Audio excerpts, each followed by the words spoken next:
Escuchas Conversaciones sin Pauta.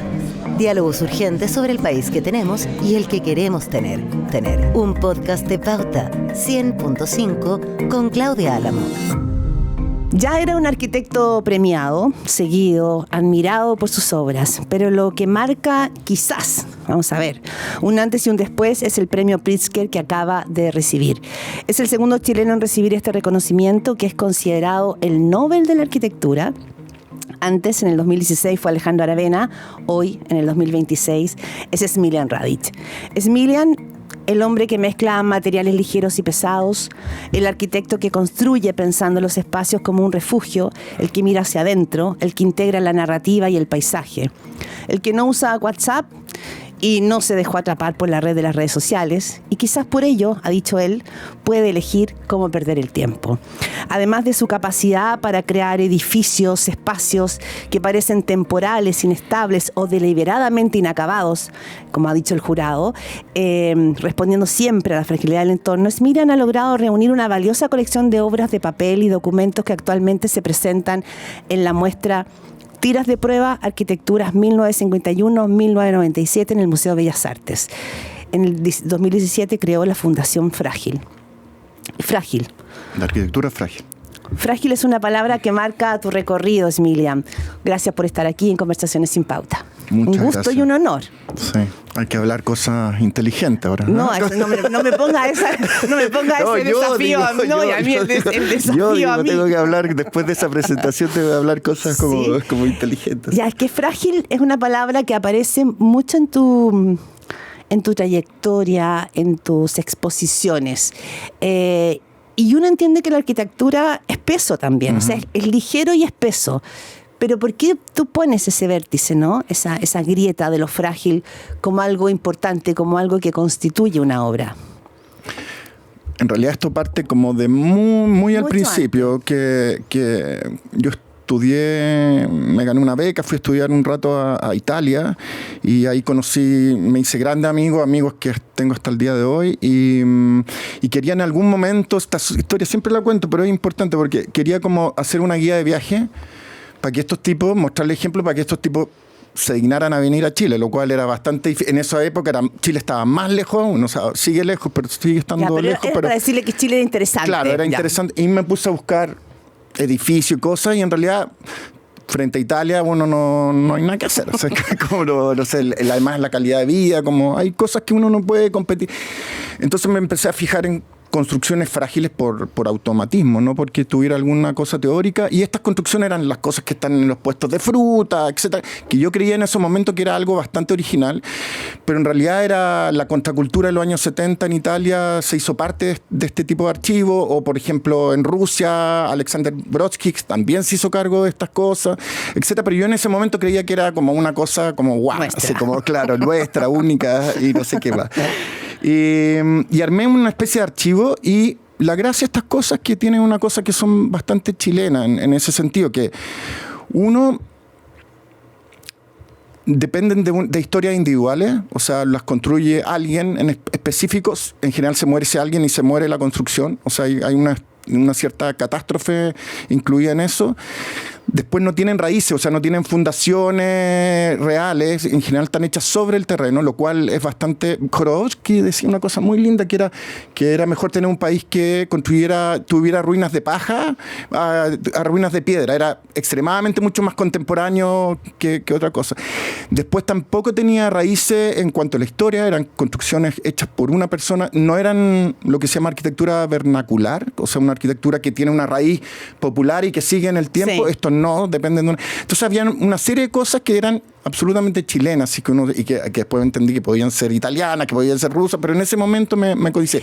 Y de ahí apareció la palabra frágil, por esta sensación de estar como sobre el terreno, más que estar anclado a una historia, a un programa. Mira, yo no soy experta en arquitectura, pero me llama la atención porque para ti lo frágil, y también hay algunos videos que están en tu página de la fundación, aparecen estas cosas que vuelan, ¿no? Sobre todo en caminos nortinos, papeles que se levantan, es decir, el vuelo de lo ligero, de una cierta levedad.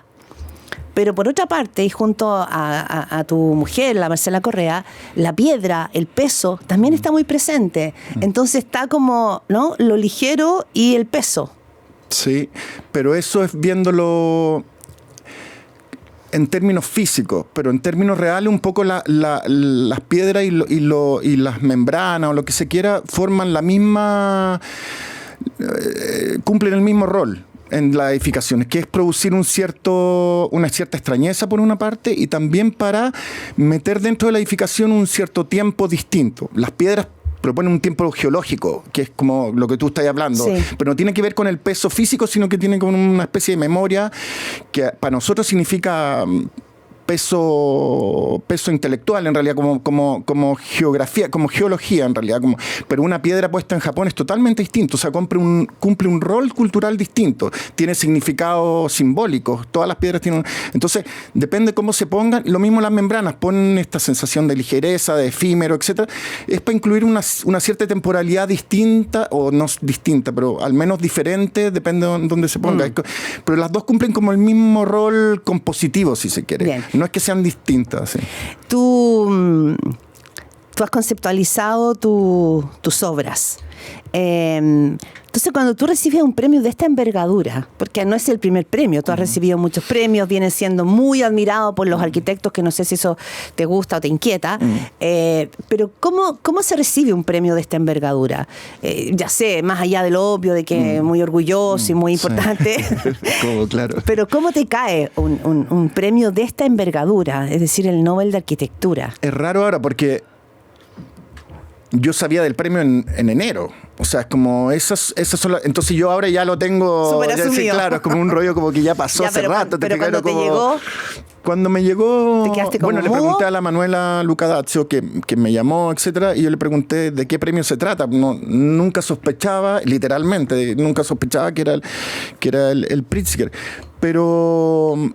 Pero hay una cosa con los premios que la gente creo que sabe poco. En general se dice como que se le dio al mejor arquitecto del mundo, pero, por ejemplo, a mí por suerte este año también me ha tocado participar y que vengo llegando ahí de 2 premios como presidente del jurado, lo cual es importante porque uno da una cierta señal, de los premios FAD en Barcelona, que son muy importantes para la cultura catalana y española y portuguesa también, y los premios del Mies van der Rohe europeo, que es como el segundo premio más importante que hay en el mundo. Y en realidad lo que uno hace es que uno premia o una obra o un arquitecto porque en cierta medida, en ese momento específico, necesita hablar de la arquitectura a través del trabajo de ellos. Ya. ¿Me entendí? No es un tema que sea el mejor o el más... O sea, hay muchos otros. Hay carpetas de 20, 30 arquitectos que podrían ser, ¿te fijas? Pero se elige ese... ¿Y qué había en tu arquitectura? Bueno, eso le tenés que preguntar al jurado. No, pero el jurado argumentó tu premio. Sí. Entonces, en tu lectura, porque la del premio la puedo leer, en tu lectura, ¿qué es lo que había en tu... Hay indicaciones como que tengo una oficina de 5 personas. Ya.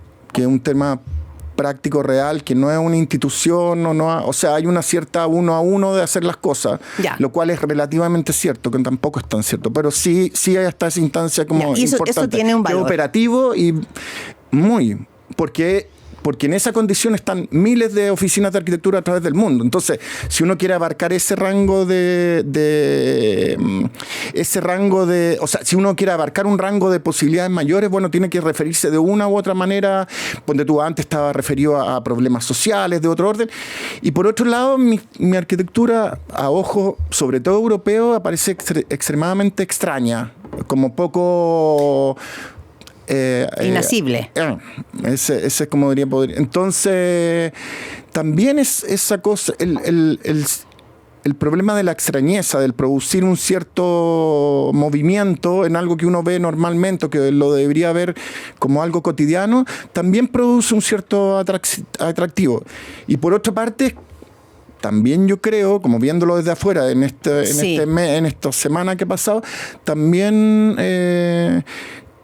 creo que da que tú dijiste que era como muy... O sea, yo podría decir que mis colegas han sido extremadamente amables, así como que me recibió pocas cosas en contra, lo cual me parece también súper normal, ¿cachai? O sea, como me parece lo más obvio que... Sí. Pero ha sido... Yo me he sentido muy como arropado por la disciplina. Y yo siempre he tratado como de estar dentro de la disciplina. En mi época... Pero adentro y afuera, Emilian.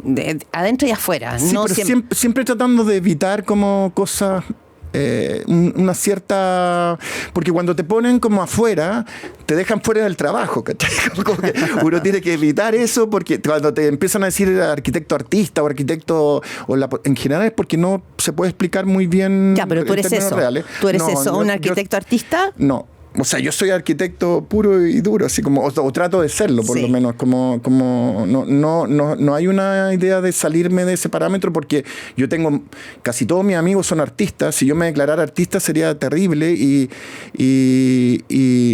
creo que los artistas piensan el mundo de manera totalmente distinta. O sea, cuando yo estoy con Marcela trabajando sobre una cosa específica, es porque podemos dar dos cosas opuestas sobre lo mismo, pero no confundirnos entre nosotros. O sea, las miradas son extremadamente precisas en ese sentido.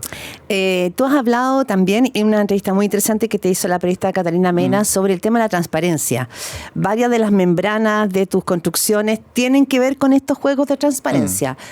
Entonces, creo que ahí hay un concepto que es interesante en una sociedad donde la transparencia hoy día es casi un mandato.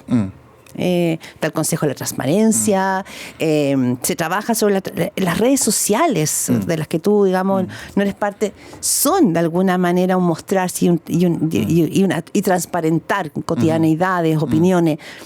¿Qué es para ti la transparencia? ¿Es como un terreno peligroso hoy día? No creo mucho. O sea, yo creo que en definitiva no hay cuerpos transparentes. O sea, esto yo se lo escuché hace mucho tiempo a la Diamela del Tiro. O sea, no hay cuerpos transparentes, no existe. Eso no existe. Hay opacidades más o menos opacas, pero más o menos uno está inserto en una cosa que... Entonces, cuando sí se ocupa, yo sí ocupo membrana, etcétera, pero ocupo en general para ocultar más que para mostrar. Es como al revés la cosa. Entonces, en general, mi interior, y no porque lo haya estudiado, porque es por problemas de obsesiones formales, normales, que ocurren en la carrera, pero trato como los interiores como algo casi diferenciado respecto a los exteriores. Y, por ejemplo, un ejemplo muy, muy claro, nosotros vivíamos acá en Pedro Valdivia Norte y montamos sobre una casa existente una carpa que no tenía, que era opaca, pero era de membrana, era una carpa,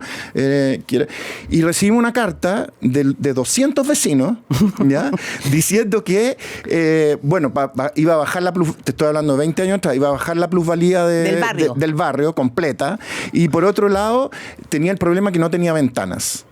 Y ahí me quedó clarísimo que el problema de la ventana es para tener una cierta seguridad de que algo está pasando dentro.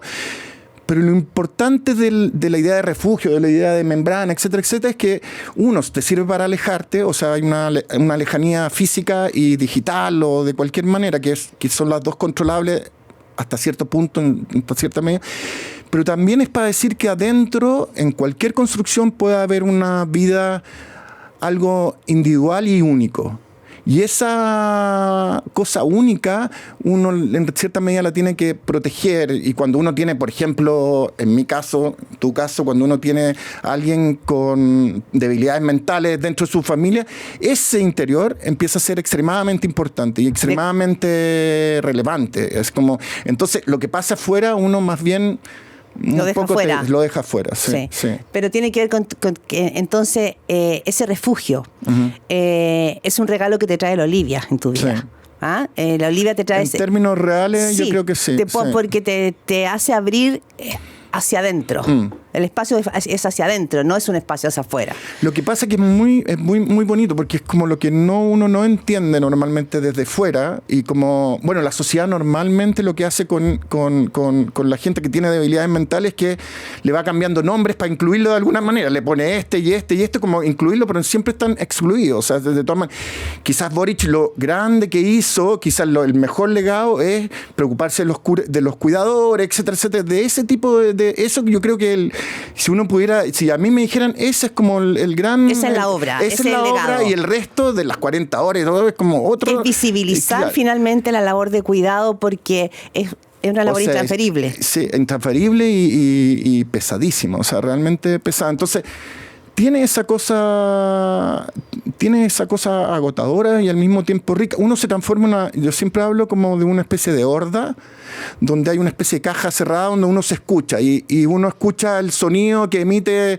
la más débil siempre y uno sabe que esa más débil se está moviendo de cierta manera y uno sabe que está pasando ciertas otras cosas, etc. Y uno sabe cómo reaccionar frente a eso o no reaccionar frente a eso. Entonces hay una especie de Murray Schafer, el canadiense músico, habla como de una sonosfera, de algo como que está cerrado dentro de un mundo y que en el campo se entiende muy bien. O sea, cuando aletea el queltehue, cuando pasa o cuando suena el río de tal manera, la gente sabe cómo reacciona, no lo tiene que ver. O sea, es como la antimirada turística, es como esta cosa es tratar de verlo todo para estar como frente a un póster Village, que esto lo entenderá poca gente porque es muy antiguo. Porque es muy antiguo. Claro, es como de dentista, de sala de espera de dentista, sí, es como muy, muy divertido. Pero es como evitar esa relación con el entorno, sino tener una relación en cierta medida cerrada y ¿cómo se llama? Codificada de una manera específica. Sí, y será eso, Smilian, lo que marca de alguna manera tus obras, el camino hacia adentro, hacia esta idea de refugio, hacia esta idea de cueva, que además tiene como contexto la crianza, bueno, eres papá de 2, hay que decirlo, porque tienes un hijo muy talentoso también, Tristán, pero que yo te entiendo en ese sentido, que hay caminos que se abren hacia otros lugares que no son tan evidentes para el resto. No sé si es lo único, es extremadamente importante por lo que genera dentro de la familia. Sí, es como hay una cosa extremadamente importante. Pero por el otro lado está la otra pata, que es como en nuestra época, en la escuela de arquitectura, se hablaba mucho de la otra arquitectura. Es como la arquitectura latinoamericana se definía como la otra, y es como... En realidad la sensación era como el tipo que no lo habían invitado a la fiesta, ¿cachai? ¿No? Entonces, para sentirse dentro de la fiesta era como la otra arquitectura, y hubieron libros con ese título también. A mí me parecía siempre como si todo el mundo está jugando tenis con raquetas grandes, uno tiene que llegar con raqueta grande a jugar el mismo partido y no llegar con una raqueta que es de ping-pong o a jugar otra. Es como la canción de 31 minutos, ¿cachai? Como el tipo que siempre va llegando tarde y al final lo meten dentro del grupo del barrio. Es más o menos así el tema. Entonces, siempre está esta otra pata de tratar de jugar, y para eso uno tiene unos pocos amigos a lo largo en el mundo, en los cuales uno se relaciona y los que te interesa mostrarle tu trabajo, y saber si tu trabajo mueve o por lo menos sirve para discutir algo. Entonces esas dos brechas, esferas. Y la primera, quiero decir que se comunica muy bien con lo que pasa en Chile, como un cierto abandono, como una especie la primera esfera más íntima, más enclaustrada, de cierta manera. Es lo que pasa en Chile, dices tú. Sí, como este Chile a medio morir saltando siempre, bueno, Raúl Ruiz tenía unas cosas bien bonitas al respecto, así como el gran entrevistado en este país ha sido Raúl Ruiz, las cosas de Bruno Cunio, pero a lo que voy es que hay este enclaustramiento y como entre la ruina y la vida, que es bien bonito en Chile, pero es bien terrible. Así como... ¿Pero sigue vivo, a tu juicio, ese vértice? Sí, yo creo que sí. Por ejemplo, si es que uno habla solamente de arquitectura, en Chile estamos preocupados de los paisajes naturales, etcétera, etcétera, que son espectaculares, que nadie puede decir, como de la naturaleza, pero en realidad el problema son las ciudades donde uno vive todo el momento, y esas ciudades, si es que uno las ve bastante carentes de arquitectura estructural, si es que uno quiere decir. O sea, si es que uno hace una casa, se preocupa un poco del entorno y no hace el objeto en sí mismo. Si uno hace un gran edificio, es lo mismo. Como hay una cierta preocupación. Yo sé que a veces uno le puede achuntar o no al problema, pero sí, como en términos generales, creo que hay poca preocupación. Estás escuchando un podcast original de Radio Pauta, 100.5. O sea, finalmente son construcciones solitarias. A medio morir saltando y solitarias. No, y asalto. O sea, Raúl Ruiz todo esto lo dice muy claro en una cosa que como que a él le encantan los collages, porque viene de una sociedad que no tiene un cronograma, una cronología muy dura. Es como, y tampoco una historia tampoco en base. Entonces, si es que uno va a los debates políticos, por ejemplo, de este último, y lo ha dicho Gumucio, lo ha dicho el Pato Fernández también, que si uno va a los últimos debates políticos no se habló ni de educación y ni de cultura. Si es que uno no hace eso, bueno, esas son las bases que uno está creando. Y yo creo que en contra de lo que dice Gumucio, en contra de lo que dice el Pato, no es porque no se haya nombrado porque las cosas sean otras, sino porque simplemente no se sabe nada. Los candidatos no son proclives a esta cosa y no les interesa. Entonces, es una especie de abandono en ese sentido, pero un abandono que yo creo que es de base. O sea, si es que uno no habla de la educación, no en términos cuantitativos, sino en términos cualitativos, de lo que pasa, lo que dicen siempre, lo que pasa en la sala de clases, es bastante terrible. Ahora, la arquitectura tiene vuelo propio y funciona en una esfera, pero los contextos sociales y políticos son sumamente relevantes, a propósito de lo que tú estás diciendo.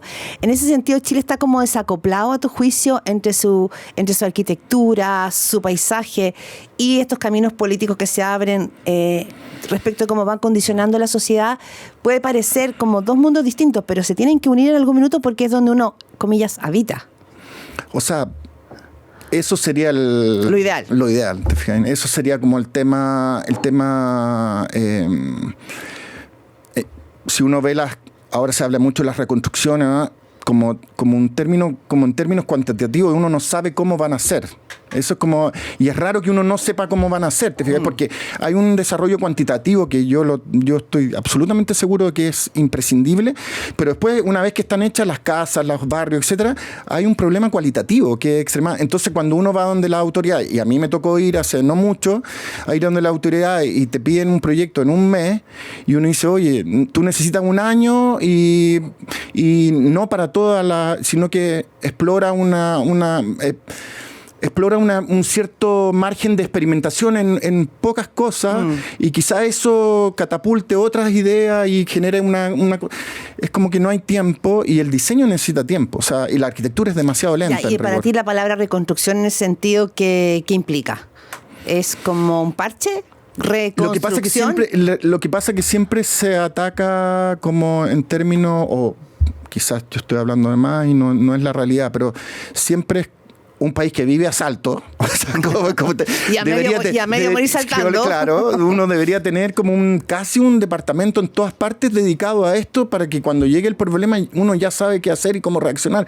Pero siempre es como hay un partir de cero, etcétera, etcétera, y de circunstancias que parecen que no tienen, de nuevo, una base dura en la cual apoyarse. Y en un país que funciona así, esa base debería ser más o menos natural. Ya. Es lo que pasa en Japón, es lo que pasa en muchas otras partes. Ya, o sea, también en ese sentido la palabra frágil aplica a este morir saltando. Sí. Aplica y también tiene que ver como que no hay continuidad, es como que, bueno, lo que sabemos todos. Sí. Es como, ya, pero yo me pregunto si eso tiene que ver solo con un resorte como de las políticas públicas o también de los arquitectos, porque lo que se construye tampoco...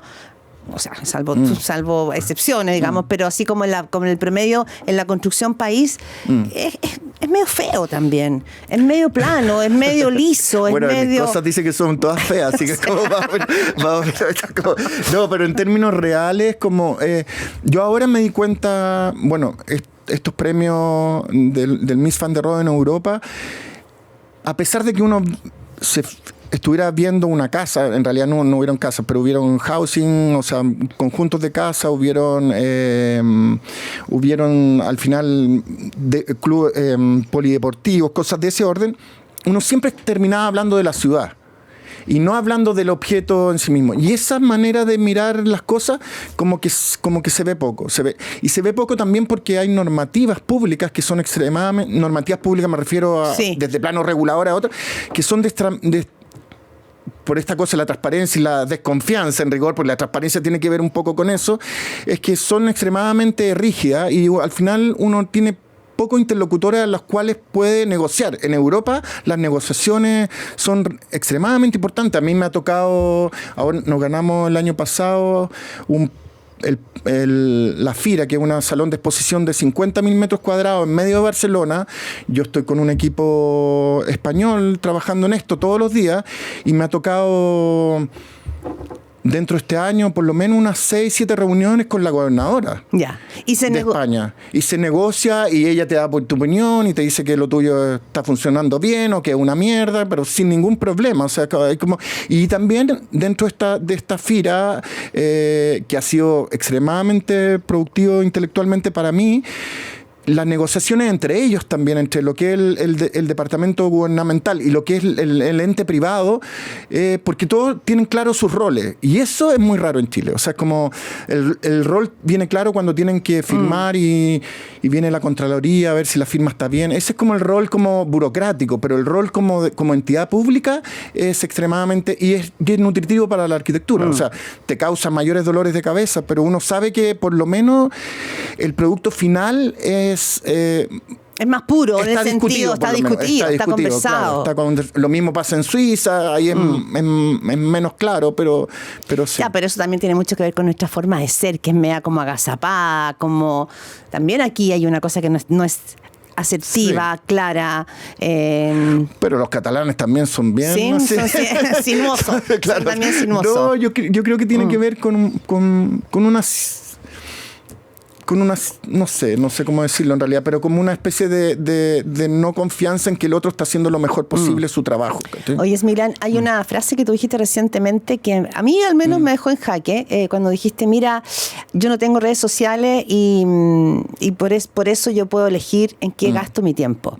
Creo que eso es un lujo, hacer eso hoy día, no tener WhatsApp.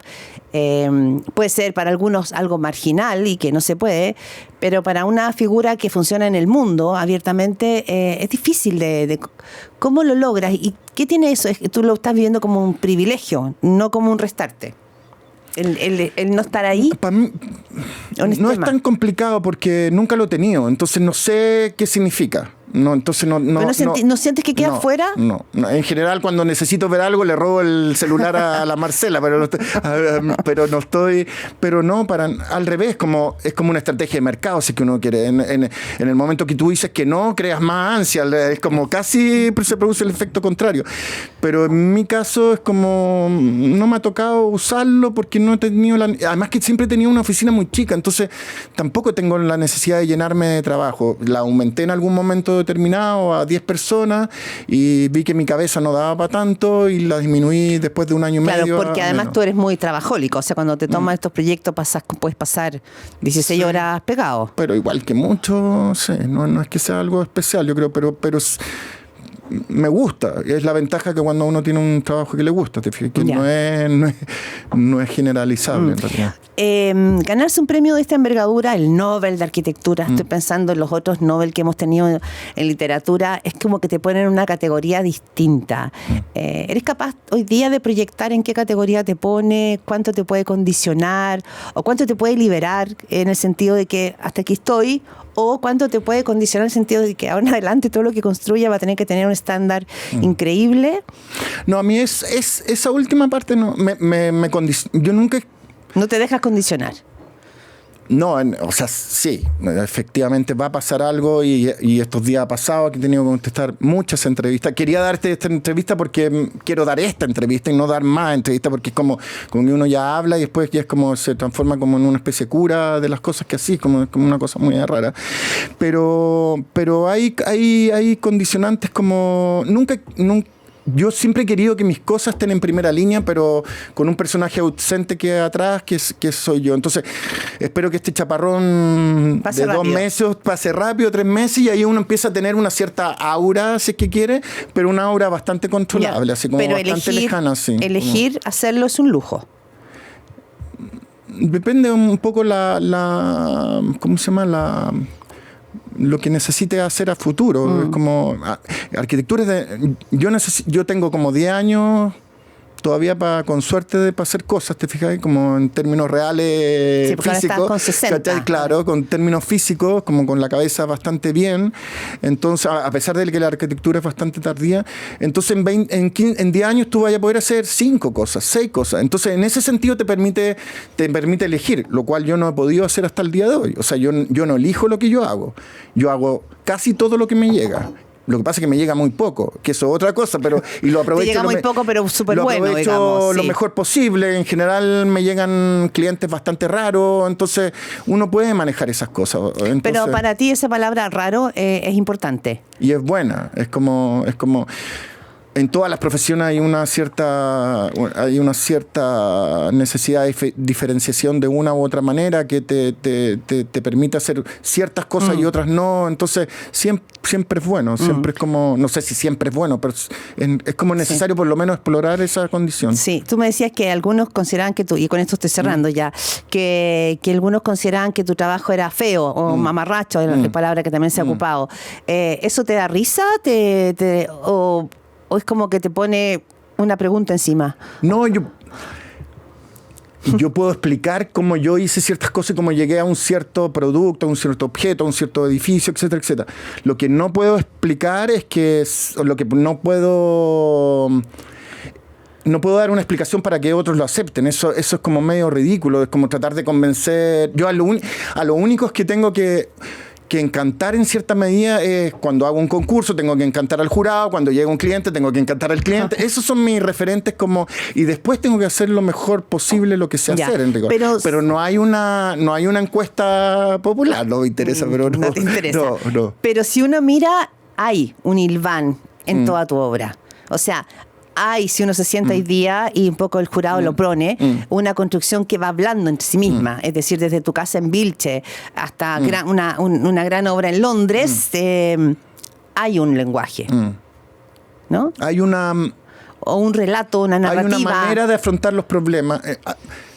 La palabra lenguaje en arquitectura es más complicado, pero hay una manera de afrontar los problemas que podría que tampoco es un método, pero sí hay una manera de afrontar que es relativamente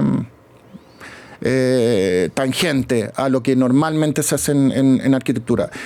Pero al mismo tiempo está referido a una historia de la arquitectura dura. O sea, mis referencias son a obras de arquitectura, y a obras de arquitectura, claro, que son arquitectura radical de los años 50, 60, porque son las que más me entusiasman. Bueno, y ahí está una búsqueda tuya, además, sí, que está, ¿no es cierto? Son obras duras, ¿te fijas? Son obras que hay que entenderlas, que hay que manipularlas, que hay que saber interpretarlas de nuevo, en general. Entonces, en ese sentido sí, hay un lugar cerrado, si es que uno se quiere, donde uno puede evaluar algo, si es que funciona o no. Y cierro con esto. Con Marcela Correa, tu compañera, tu mujer, la madre de tus hijos, porque en una fiesta que te hacían tus amigos y que celebraban el premio, tú decías como, a ella no tengo nada que agradecerle porque somos como lo mismo. Y la verdad es que uno ve que han trabajado juntos muchísimo, hay una construcción juntos. ¿Qué es la Marcela Correa en tu vida? Escultora, además, ¿no es cierto? Mi mujer, con todas las implicancias que eso, en general pasa con todos los talleres de manipulación de cosas, ¿ya? Como pueden ser industriales, artesanales, artísticos, etcétera, son extremadamente valiosos para cierta arquitectura. Marcela es escultora, su taller siempre ha sido extremadamente valioso y su manera de hacer ha sido extremadamente valiosa para mi arquitectura, y hemos tenido que trabajar juntos, pero trabajamos no en torno como a ideas, nunca nos hemos sentado a pensar, y esto, no hay ideas, sino que yo creo que en los dos trabajos hay una convicción que las cosas acarrean ideas. O sea, que uno puede descubrir en las cosas ciertas ideas, y la manipulación de eso a través de la arquitectura y a través del arte, a pesar de ser diferenciado, uno puede trabajar de la misma manera. Entonces, cuando uno comprende que cuando uno se sienta alrededor de una cosa a hablar de esa cosa, es mucho más fácil que hablar en torno a una idea abstracta, etc. Y uno puede compartir con un ingeniero, con un constructor, con un artista, con un arquitecto. Pero no es habitual, Smilian, que una pareja de un arquitecto y una escultora trabajen de esa manera tan afiatada, tan en una misma línea, tan por sobre la misma ruta. Sí, pero pero viéndolo hacia atrás también claro, suena como previsto, pero es más imprevisto que previsto. Es como son se fue dando. Casualidades, claro. Y podría decir que se fue ya dando desde el inicio. Así como una de mis primeras clientas fue Marcela Real, así que. Ya. Bueno, Miriam, muchísimas gracias por estas conversaciones sin pauta y felicitaciones. Es un honor. Lo último, todo el mundo habla de esto. ¿Por qué la Universidad Católica logró parir, digamos, esta generación dorada de arquitectos? ¿Qué pasó en esa franja? Es una discusión muy divertida. Sí. Y yo digo esto siempre porque siempre dice que la escuela era muy buena y en realidad yo diría que toda esta gente apareció porque la escuela era muy mala. Habían 4 o 5 profesores clave, Fernando Pérez, para mí, la Montserrat Palmer por sobre todo, pero estaba Horacio Vergresi, estaba Alteo Fernández, estaba Rodrigo Pérez de Arce, etc. Gente que era extremadamente buena, pero dentro de una cierta cosa rara, ¿te fijas, no? Yo de nuevo volviendo, son Chile hecho a saltos, ¿te fijas? ¿No? Chile hecho como de no hay una profundidad, como de ver, no hay una profundidad y fragmentos que están delimitados muy precisamente.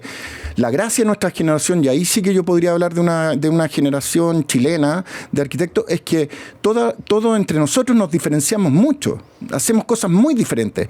Y eso es porque yo creo que esa generación hemos sido muy individualistas también, ¿te fijas? Nos criaron como individuos en plena dictadura, etcétera, etcétera. Muchos de nosotros, todo el mundo quería salir a estudiar afuera, llegó la democracia a un 7% de economía, todos se quedaron adentro trabajando. A mí me tocó salir, pero a muchos otros se quedaron trabajando y haciendo cosas muy buenas y muy diferenciadas entre ellos. Y eso sí es un producto de exportación, a mi modo de ver, sí es parte del collage. Y eso, a mi modo de ver, esa diferenciación entre personalidades y arquitectura de esas personas es mucho más importante que tratar de unirlos mediante una estética o un panorama común. En el fondo, el valor de esta generación dorada es su diferencia. Es su independencia entre ellos como personajes. Claro, no un bloque cerrado. A mi modo de ver, no. Quizás yo estoy bastante equivocado, pero yo no lo veo así, desde adentro. Sí. ¿Tus referentes en arquitectura están afuera o hay algunos chilenos que les está siguiendo la pista? Bueno, Aravena funciona, digamos, también, ¿no es cierto? Fue premiado a mí, de nuestra generación creo que, Cristian Querés es increíble, Jan de Wildeler es increíble, Nishizawa es increíble. O sea, hay una serie de arquitectos afuera los cuales me interesa siempre tener diálogo de una u otra manera. Aquí yo siempre he envidiado a Germán del Sol y al que siempre le he agradecido todo lo que aprendí a Teo Fernández, y a la Montserrat Palmer, en el aspecto educativo, etcétera, ella fue extremadamente importante, pero no estoy tan conectado con lo que pasa a nivel de, digamos, menores de 40. Es como todas las historias que me llegan son a través de mis asistentes. O sea, tu arquitectura eres tú, estás más adentro que afuera. Estoy claro, no sé si decirlo así, pero estoy más en refugio que expuesto. Sí, menos, pero de un poco de flojera también. Si uno se mete uno es un panorama infinito, ¿te fijas? ¿No? Entonces, yo en realidad tengo que decirlo que he sido educado a través de mis amigos. Y tengo muy buenos amigos y demasiado inteligentes y gente que sabe mucho más de arquitectura que yo, de teoría, y ellos son los que me han educado en el tiempo y ellos son los que me proponen ciertas visiones y ciertas vistas de ciertos arquitectos en cierto momento. Ya, un privilegio. Y eso es un privilegio, sí. Bueno, eso tiene que ver con elegir bien a los amigos. Que sean buenas personas, pero que también sean gente que te nutra de una u otra manera en lo que tú así te puedan condicionar tu trabajo. Es parte del entorno cerrado. El valor de la trama, humana, ¿no? Y de la amistad. Sí. Yo creo en eso, por lo menos. Esmila Radich, ahora sí, muchísimas gracias por esta conversación. Gracias. Chao. Esto fue Conversaciones sin Pauta. Diálogos urgentes sobre el país que tenemos y el que queremos tener. Con Claudia Álamo.